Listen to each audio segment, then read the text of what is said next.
Hello bachcho, let's read the question. The question says if the displacement time graph for a particle is parallel to time axis, what is the velocity of the particle?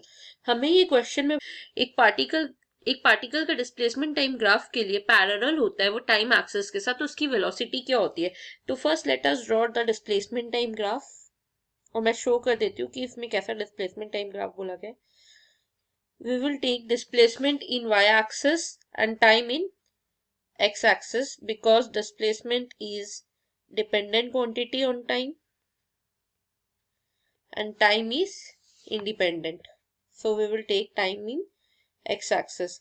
तो हमें बोला गया if the displacement time graph for a particle is parallel to time axis. This one is parallel.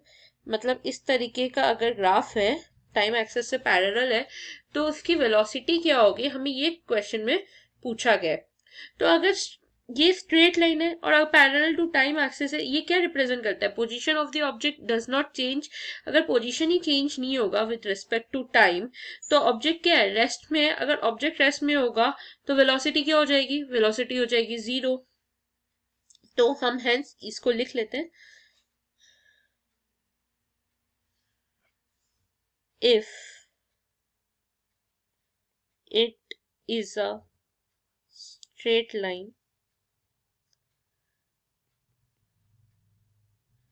parallel to time axis,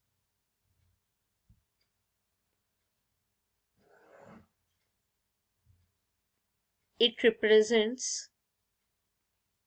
that the position of the object does not change। क्योंकि change ही नहीं हो रहा है ना, parallel है। Position of the object does not change with respect to time, with respect to time, as the position does not change। अगर position change नहीं हो रहा है तो ऑब्जेक्ट क्या है, रेस्ट में है, does not change, the object is at rest।